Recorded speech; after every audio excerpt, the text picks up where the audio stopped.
उत्तर आती है। So please fasten your seat belt, क्योंकि ये जर्नी होने वाली है ब्लॉकबस्टर। एज वी से, काम वो होता है जो बोलता नहीं दिखता है। So let's have a look at the inspiring journey of our company from presenting the official work profile of our team. Thank you. आज हम लोगों के लिए खुशी का मौका है कि हम लोग अपनी दूसरी हिंदी फिल्म फुर आज यहाँ अनाउंस कर रहे हैं। पहले हम कहानी पे थोड़ा सा आपको प्रकाश डालना चाहेंगे। पूरी कहानी तो मैं नहीं बताना चाहूँगा, क्योंकि मैं ये चाहूँगा कि जब ये फिल्म पूरी तरह से तैयार हो जाए तो फिर एक बार आप लोगों को यहाँ बुलाकर इसी तरह से बैठाकर उस फिल्म को आप सबको दिखाएंगे और आपसे प्रतिक्रियाएं लेंगे। आज कहानी के जो चारों तरफ की दीवार है उससे थोड़ा सा आपसे जरूर परिचित कराना चाहेंगे। देखिए, कहानी दो तरह की होती है। एक तो काल्पनिक कहानी होती है और एक सत्य घटनाओं पर आधारित होती है। हमारी कहानी फुर जो है वो काल्पनिक तो है, लेकिन जैसे जब आप उसको देखेंगे पूरी तरह से तैयार हो जाएगी तो ऐसा लगेगा जैसे यह बिल्कुल सत्य घटना पर आधारित है। कारण यह है कि इस फिल्म की जो घटना है या जो उसका पूरी तरह से हम लोगों ने उसको तैयार किया है, वो आपके परिवार में भी ऐसा होता होगा या हुआ होगा, या आपके पास पड़ोस में, सोसाइटी में कहीं ना कहीं तो निश्चित तौर पे हुआ होगा। क्योंकि हम लोगों ने पूरा एक सर्वे करवाया, खुद हम लोगों ने लोगों से बात की जा जाके, ये माइक है,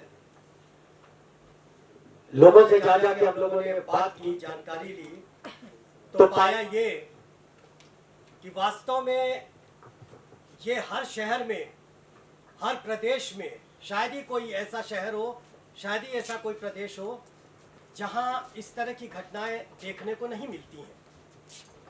थोड़ा सा और स्पष्ट अगर हम आपसे करें तो जैसे चिड़ा और चिड़ी होते हैं, चिड़ा और चिड़िया होते हैं, वो लोग अपने उस बच्चे को जिसके शरीर पर अभी पंख भी नहीं आए हैं, उनको वो दूर दूर से दाना दुग्गा ये सब लाके उनको उस चोंच में खिलाते हैं जब वो अपनी चोंच को खोलते हैं।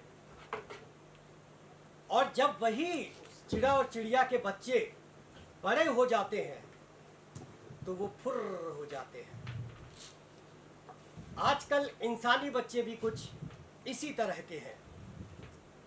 सिर्फ ये कहने वाली बात है कि हमारी संगीत में या कल्चर में, इन सब चीज़ों में हमने पाश्चात्य संस्कृति को अपनाया है।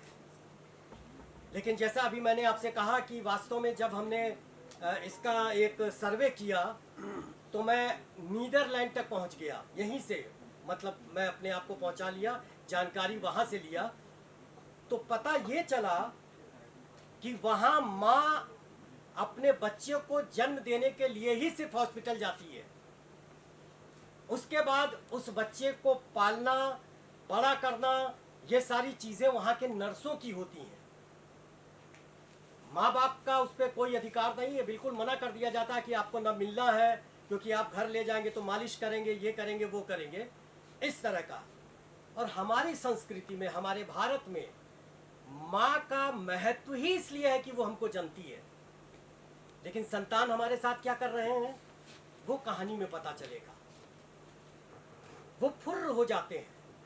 बूढ़े माँ बाप अपने घर पे पड़े हुए हैं, अंतिम समय तक आ गए हैं, लेकिन बच्चे नहीं। परिवार से समाज बनता है और समाज से देश बनता है।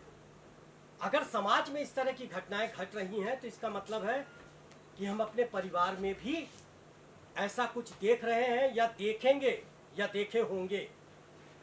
ये है कहानी खुर।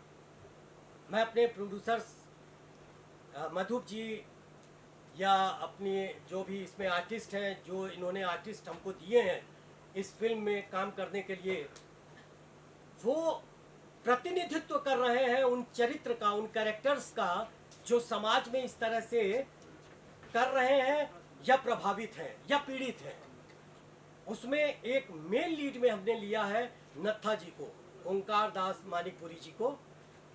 बहुत जाना पहचाना चेहरा है और पिपली लाइव वगैरह में भी आप लोगों ने देखा होगा उनके काम को। क्या नेचुरल, क्योंकि हम वास्तविकता चाहते थे बिल्कुल कि एक पीड़ित बाप किस तरह का होता है। ठीक है, वो बड़े घरों में भी होता होगा, जहाँ कहीं भी हो, बहुत ऊंचे घरों में भी होता होगा, लेकिन वो एक प्रतिनिधित्व उस बाप के स्ट्रगल का कर रहा है जो हमारा मुख्य पात्र है। इसी तरह से उसकी माँ है, इसी तरह से उसमें लड़का है, और उसके बाद जो आगे कहानी बढ़ती है तो वो जुड़ती चली जाती है। इतना जो कुछ भी मैंने आपको बताया एक निर्देशक के रूप में, तो उसमें ये बिल्कुल मत सोचिएगा कि ये सिर्फ बुजुर्गों की कहानी है, बुजुर्ग दंपतियों की कहानी है या पीड़ित या प्रभावित लोगों के लिए है। जब एक फिल्म को हम डेवलप करते हैं तो हमारे लिए सारे वर्ग दर्शक होते हैं, चाहे वो युवा हो, चाहे वो वृद्ध हो, चाहे वो बच्चे हो, चाहे जो भी हो। उन सबको केंद्रित करके जो कहानी डेवलप की गई है वो युवाओं के लिए भी है और बुजुर्गों के लिए भी है, मतलब सबके लिए है। मैं उसको कतई नहीं कह सकता कि ये सिर्फ एक वर्ग के लिए है। मैं अपनी बात को यही विराम जरूर देना चाहूंगा इस वायदे के साथ कि मैं इस फिल्म को कंप्लीट करने के बाद सबसे पहले आप लोगों को मैं दिखाऊंगा कि क्या मैं सफल हूं। जो बात आज मैं आपके समक्ष कर रहा हूं उसमें, या जो मैं कहना चाहता था या मेरे कहानीकार कहना चाहते थे, क्या उसमें मैं निर्देशक के तौर पर सफल हूं कि नहीं हूं। मैं प्रतीक्षा करूंगा आप सबका उस शो के लिए भी। आगे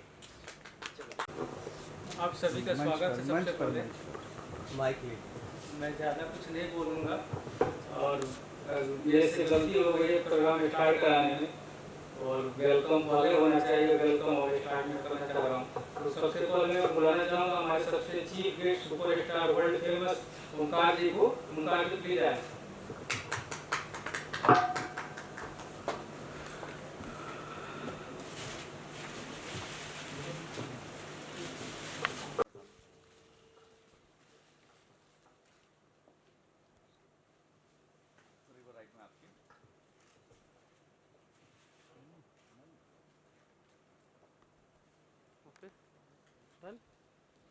थैंक यू। टाइम से भी, और अभी कंटिन्यू गार्जियन के सोच में डांटते रहते हैं, बोलते रहते हैं, फिर चलते रहता है।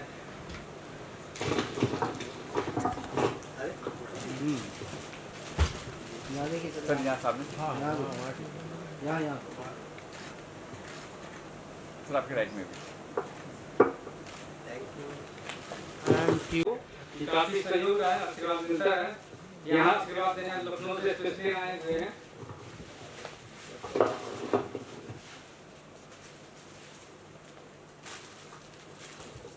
सर यहाँ देखिए, सर यहाँ देखिए। यहाँ पे फोटो अन्नू तू आजा सेंटर में ना।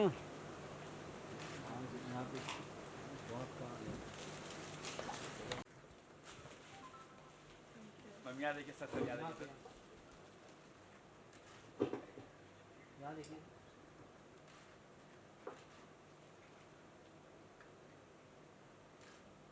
Thank you.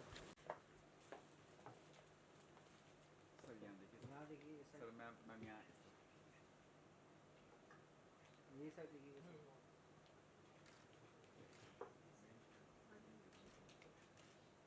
Okay done. आजा और इधर चले।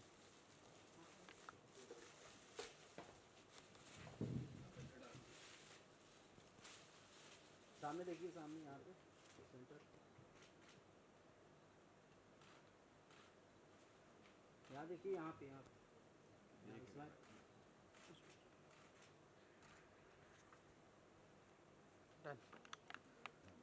Thank you. धन्यवाद।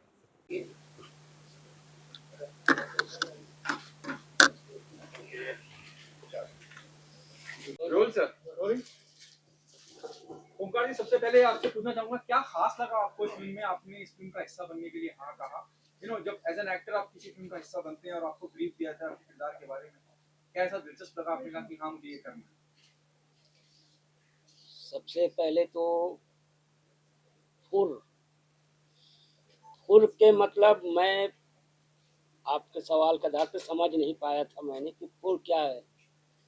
जब इन्होंने जैसे अभी डायरेक्टर साहब ने बताया कि फुर मतलब एक चिड़िया जो है बच्चे को अपना खिलाता है, उसी तरीक़ा से आजकल जो बड़े होने के बाद में वो चिड़िया के बच्चे उड़ के अपने माँ बाप को नहीं पहचानते। बात तो सही है, शायद चिड़िया नहीं पहचानता है, लेकिन आजकल जो है बच्चे भी बहुत से ऐसे हो गए हैं कि अपने माँ बाप को बड़े होने के बाद में नहीं पहचान पाते नहीं पहचान पाते मतलब साथ में तो है, लेकिन उसकी ज़रूरत क्या है माँ बाप को, उनकी ज़रूरत है या नहीं है, ये सारी चीज़ें बच्चे नहीं पहचान पाते। और थोड़ा से बड़े होते होते आजकल जो डिजिटल ज़माना भी जो आ गया, इससे तो और ही ज़्यादा बिगड़ चुका है। तो शायद ही ऐसे बहुत कम बच्चे होगा जो अपने माँ बाप को अपने साथ में रखना चाहते हैं या रखते हैं, नहीं तो बहुत ही लोग हैं जो अपने माँ बाप को अपने साथ नहीं रखना चाहते। शादी होने के बाद में फुर हो जाते हैं, बीवी को लेके भी फुर हो जाएगा, अगर शादी नहीं हुआ है तो बिना शादी के किसी गर्लफ्रेंड को लेके फुर हो जाते हैं है ना। तो ये स्टोरी बताया है, और मुझे जो जब कहा कि लीड रोल आप करेंगे तो मुझे बहुत अच्छा लगा। और यही वजह है कि भैया जिन्होंने जिस तरीक़ा से मधुप जी ने स्टोरी लिखा है और मुझे बताया तो बहुत अच्छा लगा, इसलिए मैंने हाँ कहा। और सबसे बड़ी बात है कि मैं लखनऊ से तो बहुत वाकिफ़ हूँ, कई फिल्म किया है मैंने लखनऊ में, तो लोकेशन भी लखनऊ का बताया तो मैं बोला चलो ठीक है करते हैं। डॉक्टर साहब, आपसे जानना चाहूंगा, जब मैं फुर की बात करता हूँ, जितना भी आपने मीडिया के समक्ष अभी हमें बताया, मुझे इरफान खान, स्वर्गीय इरफान खान साहब की याद आती है, जहाँ वो बोलते हैं कि एक वक्त तक आपने अपने माँ बाप को इस्तेमाल किया और जब उनका वक्त आया तो आपने कहा जी इंडिपेंडेंट के नाम पे आप चल दिए। क्या उस एक लाइन से इंस्पायर हैं आप, या पहले से आपके जहन में था कि आपको इस तरह की सब्जेक्ट पे काम करना है?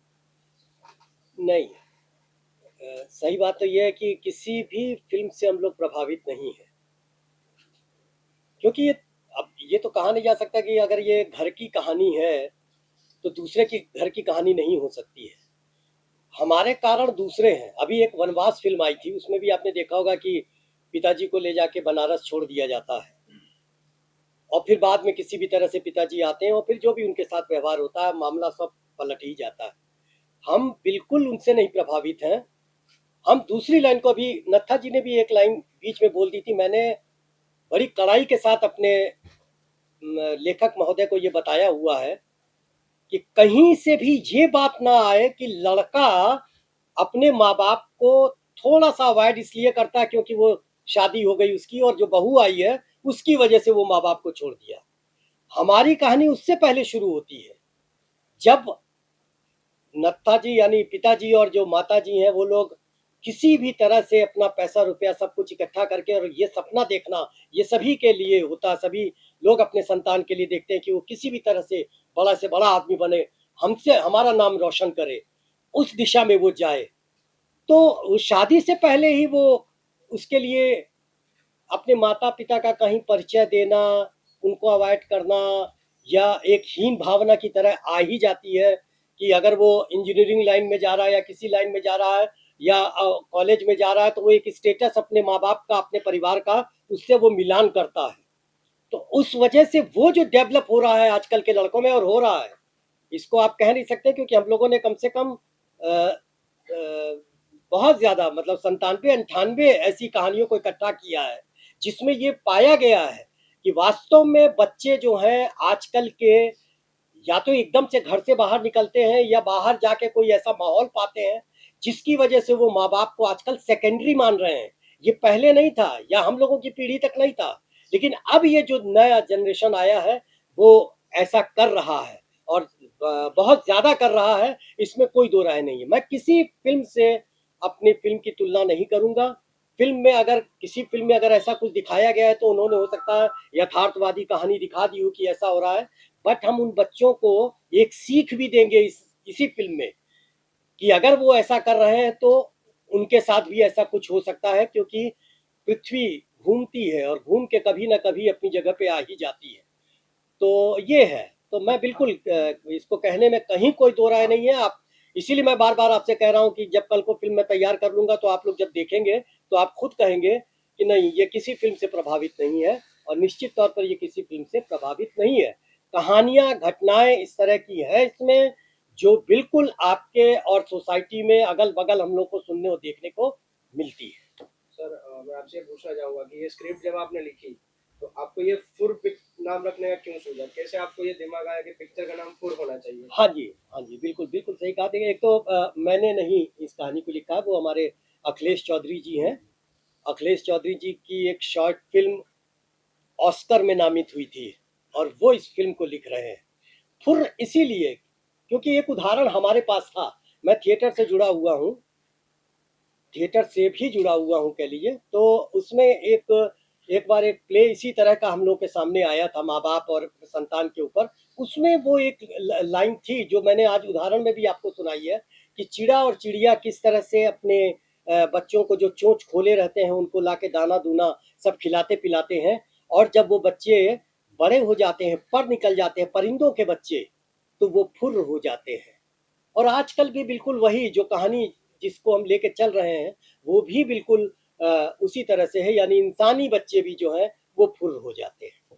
क्या आप ये कहना चाह रहे हैं कि आज की जो जेन ज़ी जनरेशन है वो अपने माँ बाप को, क्योंकि उन्हें उस तरह से ड्रेसअप करने का सेंस नहीं है या वो उतने पढ़े लिखे हैं शर्मिंदा होते हैं, इसलिए ये कहना चाह रहे हैं आप? ये मैं 100% बच्चों के लिए तो नहीं कह सकता हूँ, और वो आपने एक शब्द यूज किया, गंदी। जेन ज़ी, हाँ, जेन ज़ी आज हाँ, की जो तो जनरेशन हाँ, वो ऐसा नहीं है। सारे बच्चे इस तरह के हैं ये भी मैं नहीं कह सकता हूँ, कुछ संस्कारी बच्चे भी हैं। और अगर आप देखें तो वो संस्कारी बच्चों को अगर आप निकालेंगे तो निश्चित तौर पे आप ये पाएंगे कि वो संयुक्त परिवार के बच्चे हैं और आज भी संयुक्त परिवार में रह रहे हैं। लेकिन जो बच्चे सिर्फ माँ बाप से रिलेटेड है और माँ बाप के प्रयास से वो बाहर निकले हैं, उनमें ज्यादातर ये पाया जा रहा है, और ये पाया जा रहा है क्योंकि उनके अंदर दूसरे से कंपटीशन है, दूसरे बच्चों से वो कंपटीशन कर रहे हैं कि वो अगर ऐसा है तो हम ऐसा क्यों नहीं है। अब ऐसे में वो कुवत देखता है कि हमारे माँ बाप की तो ये कुवत ही नहीं है कि हम उसकी तरह हो सकें, तो उसके लिए वो माँ बाप को कहीं ना कहीं इग्नोर करता है या उनका परिचय कराने से डरता है या ये बताने से डरता है कि ये मेरे माँ बाप है। इस तरह का है। मैडम आपसे जानना चाहूँगा आपके किरदार के बारे में, आप क्या रोल निभाते नजर आएंगे इस फिल्म में? सर मैं लीड कर रही हूँ एज एन हीरोइन। अब जैसे कि मेरा कैरेक्टर है और उसके अकॉर्डिंग मैं अपनी पर्सनल लाइफ के बारे में अगर बताती हूँ, थोड़ा सा लाउड। मैं अगर अपनी पर्सनल लाइफ के बारे में बताती हूँ तो मैं भी अपने घर से कई सालों से बाहर हूँ, बाहर रहती हूँ, बाहर काम करती हूँ। तो मुझे कैरेक्टर इसलिए पसंद आया क्योंकि जैसे हम बाहर रहेंगे और सारी चीज़ें, तो हमारे पेरेंट्स को भी ये लगने लगता है कि जैसे हमें इग्नोर किया जा रहा है, या फिर ऐसा कहीं ना लगे कि हमें लगे कि हम शायद अपने पेरेंट्स पे ध्यान नहीं दे रहे। पर इस मूवी के ज़रिए मैं अपने ही नहीं, पूरी दुनिया के पेरेंट्स को ये भी बताना चाहूँगी कि जो ऐसा बच्चा करते हैं तो उन लोगों को उस तरीके का फल भी मिलता है, और कई बच्चे ऐसे भी होते हैं कि जो काम भी कर रहे होते हैं और अपने पेरेंट्स पर भी ध्यान देते हैं। क्या किरदार अदिति मैं आपसे सवाल करना चाहता हूँ कि अभी आपका एक नेटफ्लिक्स ओटीटी पे सीरीज आया है और ये फिल्म उसको आप कैसे देखना चाहेंगे? मतलब इसमें कुछ अलग चैलेंजिंग सा लगा आपको? इसमें चैलेंजिंग इसलिए लगा क्योंकि देखिए ये जो स्टोरी है ये एक फैमिली ड्रामा आप इसे कह सकते हैं। तो परिवार से रिलेटेड अब तक मैंने कोई भी स्टोरी ऐसी नहीं करी है जिसमें मतलब पेरेंट्स को एक बहुत ज़्यादा इम्पोर्टेंस दी जा रही है कि आप कई बार बहुत बहुत बच्चे ऐसे होते हैं कि जो अपने पेरेंट्स को टोटली इग्नोर कर देते हैं, उनकी बिल्कुल केयर नहीं करते। और शायद हमारी जनरेशन में हमारी एज के बच्चे आजकल बहुत ज़्यादा ऐसा करते हैं। तो इसलिए मैं ये कैरेक्टर करके ये बताना चाहती हूँ कि अपने साथ के दोस्तों को भी, साथियों को भी ये बताना चाहती हूँ, अगर आप ऐसा कर रहे हैं तो वो बहुत गलत है। आपको अपने पेरेंट्स पे और अपने काम पे, दोनों जगह पे बराबर ध्यान देना चाहिए।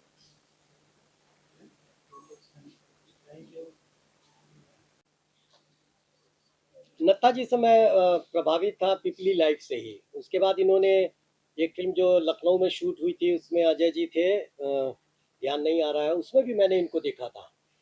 तो जब इस कहानी को डेवलप किया जा रहा था, या डिस्कशन हमारा विनोद जी से और लोगों से चल रहा था, तो मैंने विनोद जी को भी कह दिया था, भैया हम इस कैरेक्टर के लिए मैं नत्था जी को चाहता हूँ, क्योंकि उसमें हम एक पिता का प्रतिनिधित्व चाहते हैं जो स्ट्रगल करता है अपने बच्चे के लिए, जो अपने बच्चे के लिए स्ट्रगल करता, मतलब समाज में भी जो पिता हैं, जो जिनके लिए मैं कह रहा हूँ, वो भी एक स्ट्रगल करते हैं अपने संतान के लिए कि उनको अच्छे से अच्छा पहनाना है, अच्छे से अच्छा उनको पढ़ाना है, और चाहे हमारी कुवत कुछ भी हो, लेकिन जो हम उनके साथ कर सकते हो। तो उसमें मुझको नत्था जी बहुत करीब लगे कि एक कैरेक्टर मेरा इस तरह का सामने होगा जो अपने आप में लगेगा कि हाँ, ये स्ट्रगल करने वाला कैरेक्टर। कि ये है कि गाने इसके रिकॉर्ड हो गए हैं, 3 गाने इसमें हैं, और नवंबर में हम इसको शूट करने जा रहे हैं, नवंबर लास्ट में। और एक टारगेट हम लोग रखे हैं कि 14 जनवरी को इस फिल्म को हमको रिलीज कर देना है। गोरखपुर में योगी आदित्यनाथ जी खिचड़ी के मेले में गोरखनाथ मंदिर जाते हैं, और में भी हम ट्रेलर वगैरह और ये सारी चीज़ें वहाँ उन्हीं के हाथों रिलीज कर देंगे इसको। हो चुकी है शूटिंग का लखनऊ में होने वाली? लखनऊ, रायबरेली और उत्तराखंड 3 जगह का है, रेकी वगैरह हो गई। तो इनके अलावा और जैसे आपने ये नए जनरेशन की कहानी है, तो नए बच्चे कौन कौन है? और नत्था जी और कौन, पलक जी और नहीं, कौन नत्था जी तो खैर सीरियल मोस्ट है। पलक जी। हमारी जो ये अदिति हीरोइन है, ये नहीं है। और जो लड़का है हीरो, वो भरत नाम है उसका, भरत केशरवानी। वो छत्तीसगढ़ का रहने वाला है, रायपुर का, और वो इसमें करेगा रोल। हमारी मैडम है, ये भी पहली बार फिल्म के लिए आ रही हैं, और माँ का किरदार यही करेंगी। आज भले ही माँ के रोल में नहीं लग रही हैं, लेकिन बच्चों के माँ का रोल आप ही करेंगी। और बाकी और सब कैरेक्टर्स, एक इशरत खान जी हैं, वो आजकल सीरियल्स में काफ़ी आ रही हैं, स्टार प्लस वगैरह में, वो हैं। और बाकी हमारे लखनऊ के सब आर्टिस्ट हैं, ये लोग हैं, नई टीम है। जैसे मैंने पलक में सिर्फ एक अपने अतुल जी को लिया था और शीला जी को लिया था, उसी तरह से हम इस बार नत्था जी को और इशरत जी को ले रहे हैं। बाकी हमारी पूरी टीम नई है, हमको बस अपनी सोच से अच्छा बनाना है, ये सोच के हम चल रहे हैं। Thank you, thank you, thank you. कभी ऑडियंस समझ जाए। और मेरा नाम मधुप श्रीवास्तव हुआ, मेरी कंपनी का नाम चित्रगुप्त आर्ट्स है, और मैं ऑलरेडी 2011 से लाइफ मेंबर हूँ इम्फा का। और 2011 से मैंने स्टार्ट किया था म्यूजिक एल्बम से, Hindi music, Magahi music, Bhojpuri music, Haryanvi music, Marathi music. उसके बाद मैं आगे बढ़ा सीरियल की तरफ। डीडी यूपी और डीडी बिहार दोनों पे हमने क्राइम बेस्ड सीरियल किया हुआ है, उड़नी है ऊंची उड़ान, और एक सीरियल का नाम मैं भूल रहा हूँ। इसके बाद मैं next out of country Dubai, Malaysia, Muscat, London, UAE और सिंगापुर आउटर इवेंट काफ़ी किए हमने। उसके बाद मेरी जर्नी बढ़ती गई, उसके बाद मैं पलक के करीब आ गया। और लाइफ में मेरे, और ये किस्मत मेरी रही कि अधिकतर स्टोरी मुझे महिला बेस्ड, महिला प्रधान के आसपास रही। सीरियल भी मेरा महिला प्रधान रहा, क्राइम बेस्ड जागरूक करना। पलक भी महिला प्रधान फिल्म थी। और पलक में एक खास बात थी, मैं वहाँ से बता दूं कि पलक एक आई डोनेशन बेस्ड फिल्म थी और रियल स्टोरी फिल्म थी। और उसमें आई डोनेशन में बोलना नॉर्मल बात है कि आप और हम देख रहे हैं और आई डोनेट करेंगे, कोई दूसरा ब्लाइंड देखेगा, ये नॉर्मल स्टोरी है, नॉर्मल सी बात है। उसमें मेन स्टोरी ये थी कि ब्लाइंड गर्ल ने आई डोनेट किया और दूसरा ब्लाइंड देखने लगा। ये किसी को नहीं पता है और ये रियल फैक्ट है, आप किसी बड़े डॉक्टर से बात कर सकते हैं। और इस फिल्म को लेकर फ्री ऑफ कॉस्ट एम्स ने फर्स्ट टाइम फिल्मी कार्यक्रम दिल्ली में मेरा किया, डॉक्टर टिटियाल साहब ने। ये मेरे लिए बहुत उपलब्धि रहा लाइफ का, और सर का साथ हमेशा मिला हुआ है। और इस फिल्म में फिर से रियल स्टोरी, वो एक इवेंट का रियल स्टोरी था मेरा, और ये मल्टीपल रियल स्टोरी को मैंने फुर किया। जी मैम, जबरा फैन जबरा फैन है जो भी है वो पहले की बात है, बट अभी जो हम नया कर रहे हैं उस पर बातें करेंगे। पहले कितने गाने लिखी, क्या कितने? फिलहाल तो इन्होंने 3 गाने बोले थे और 1 गाना मैंने अभी लिखा है। तो हम भी अपने और भी कामों में, गीतों लिखने में बहुत ज़्यादा ही व्यस्त रहते हैं, तो ज़्यादा हमने अभी पूछताछ करी नहीं है एक्चुअली। और इन्होंने मुझे बताया कि यहाँ पे मीडिया का सब लोग आ रहे हैं, तो मैं आ गई हूँ बस। अब एक गीत लिखे हैं, जो इन्होंने स्टोरी लाइन बताया, जो कुछ बताया वो मुझे बहुत अच्छा लगा एक्चुअली। तो हमारे लिए इनके मूवी में गीत लिखना मेरे लिए बड़ी बात है, बहुत खुशी की थोड़ा ही बात है। गुनगुना दीजिए, आशीर्वाद हो जाएगा। जी जी जी। याद तो नहीं है, कुछ ऐसे है, धूम धरैया धूम मचैया। मतलब एक रिक्शा वाला है, एक जो अपना फादर हैं उनके लिए है। ये मेरे लिए बहुत खुशी की बात है कि मैं वो गाना लिख रही हूँ, कि जो फादर अपने बच्चे के उपलब्धि पे या कुछ बड़ा बनता है तो उसके लिए खुश होके अपने कॉलोनी में, अपने लोगों के बीच जो अपनी खुशी का इजहार करते हैं, वो गीत मुझे लिखने मिला है, तो I am so happy. Okay ma'am, जी मैम। मेरा नाम सोनिया शरण है और मैं बचपन से ही अर्ली टीनेज से ही मैं ऑल इंडिया रेडियो थिएटर से जुड़ी रही हूँ। और हमारी फैमिली पढ़ाई लिखाई वाली फैमिली थी। मैंने एमबीए किया, कॉर्पोरेट वर्ल्ड में थी, लेकिन हमारा इंक्लिनेशन टुवर्ड्स आर्ट्स एंड ये ख़त्म नहीं हुआ। So it was my passion. लेकिन मैं ये सोच कर ही आई, मेरे पापा ने ये कहा था कि अगर फिल्मों में आना है तो राजश्री फिल्म्स या इसी तरह की कोई नीट एंड क्लीन फिल्म में ही तुम करना। तो मैंने भी जब यहाँ आई बॉम्बे, मेरे हस्बैंड यहाँ पे थे, नेशनल हेड बैंकिंग थे यहाँ बॉम्बे में, तो वो भी बहुत एनकरेज किया उन्होंने। तो लेकिन जब मुझे कहानियाँ कोई मिलती थी तो अपना अपना चॉइस होता है फिल्म लाइन में। हर कोई अपना सोच के आता है, अपने तरीके से आगे बढ़ता है। कोई भी किसी भी कुछ रोल लेके आगे निकल जाता है, लेकिन मेरा चॉइस था। मैं चाहती थी कि नीट एंड क्लीन फिल्म हो, सोशल फिल्म हो, और कई मैंने काम जो आए थे ठुकराए भी थे, लेकिन फिर मैं डायरेक्शन में भी थी, असिस्टेंट डायरेक्शन किया मैंने। इधर मधुप जी जो हैं, इनको मैं काफ़ी सालों से जानती हूँ, और इनकी जो फिल्म आई पलक, इससे मैं बहुत इम्प्रेस हुई थी। तो इधर मैंने पूछा भी कि कुछ बना रहे हैं आप? उन्होंने कहा कि वेब सीरीज़ बना रहा हूँ। मैंने कहा कोई सोशल फिल्म बना रहे हैं आप? कहने लगे हाँ बना रहा हूँ। तो मैंने कहा स्टोरी भी सुनाइए, तो उन्होंने सुनाया, तो मुझे बहुत अच्छी लगी कहानी। और इसलिए भी क्योंकि first of all as I said, social film and neat and clean. And सबसे जब कहानी बताया तो I am writer also, I am a sensitive writer. मेरे आर्टिकल्स भी पेपर्स में भी आए हैं, और मैंने फिल्मों की स्क्रीन प्ले भी लिख रही हूँ। तो मैंने देखा ये कहानी जो है, सुनने में तो ऐसा लगता है जैसे कॉमन आजकल की जो टुडेज एरा में जो हो रहा है सब कुछ है, लेकिन इट इज नॉट। अभी तक कोई फिल्म बनी नहीं है। मतलब थोड़ा बहुत तो मिलता जुलता हो ही जाएगा, इत्तेफाक तो होगा ही जब ट्रू इवेंट से इंस्पायर होता है। और जब मुझे रोल बस सुनाया इन्होंने, वो भी मुझे बहुत अच्छा लगा, क्योंकि इसमें सबसे बड़ी बात है डिफरेंट शेड्स है। डिफरेंट शेड्स मुझे जो रोल करना है उसमें यंग से लेके एज तक। तो ये तीनों चीज़, social film and neat and clean decent film as my father wanted, and मुझे डिफरेंट शेड्स करने का मौका मिलेगा। मैंने कहा फिर से मुझे सुनाइए story, I want to be totally convert. थोड़ा और बताया, जो बिल्डअप हो गया, और अभी बिल्डअप हो रहा है और भी। मैं बहुत ज़्यादा अच्छा लगा मुझे, और it's really exciting to do such, because I have really rejected many offers. चाहे वो बड़ा प्रोजेक्ट हो, I'll tell you it's my choice.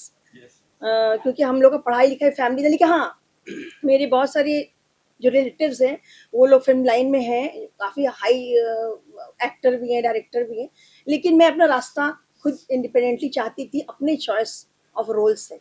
तो मुझे इतना अच्छा लगा रोल और फिल्म और टोटल टीम, और मधुप जी की जो पलक पिक्चर है वो इस तरह की कहानी थी, तो पहले से इम्प्रेस थी मैं।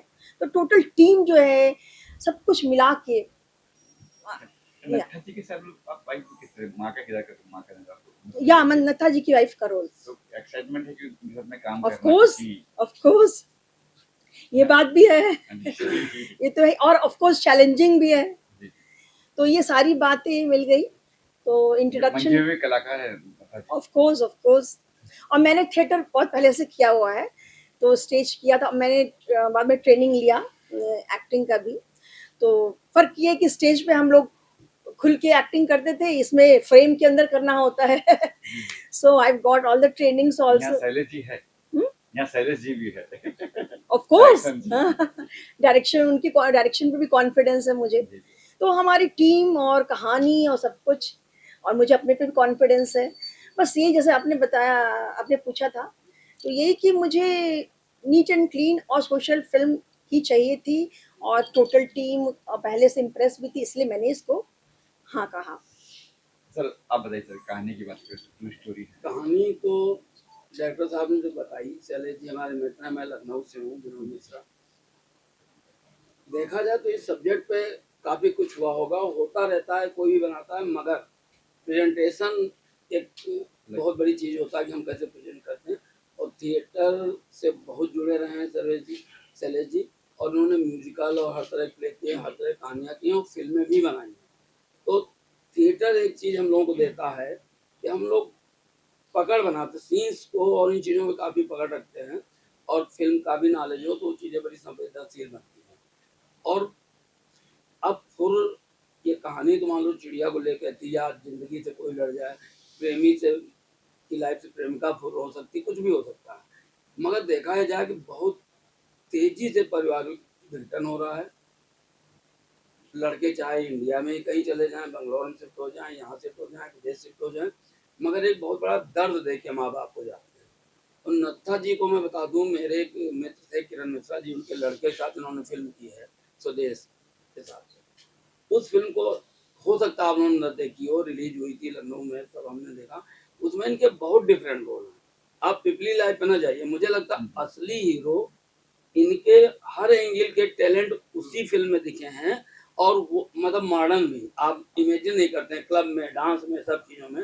तो इनके अंदर बहुत वेरिएशन है, और बड़ा नेचुरल रोल करेंगे, रुलाएंगे आपको, हंसाएंगे आपको, और कहानी के हर सीन पे बड़ी मेहनत हो रही है, बहुत पकड़ बनाई जा रही है, डायरेक्टर से काम साथ चल रहा है। तो हम लोग एक अच्छी ही मूवी आपको देंगे जो आपको छुए, परिवार को छुए और लोगों को छुए, और अवार्ड भी लाए तो कोई बुरी चीज नहीं है, जिसको लेके हम लोग बढ़िया।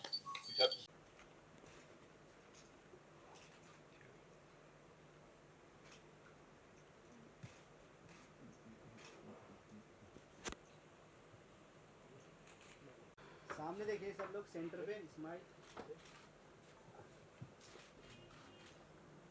यहाँ देखिए, यहाँ पे स्माइल। डायरेक्टर बन गया। यही होता है। यहाँ देखिए, यहाँ पे कभी कभी करना पड़ जाता है। सेंटर में देखिए, यहाँ पे smile.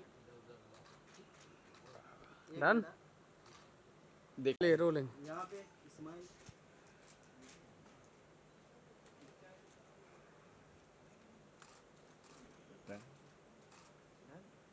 Done.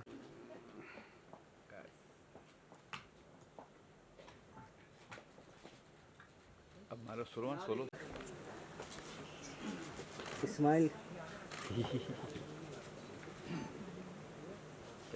Aditi sir I, Aditi ma'am यहाँ पे देखिए फोटो पे।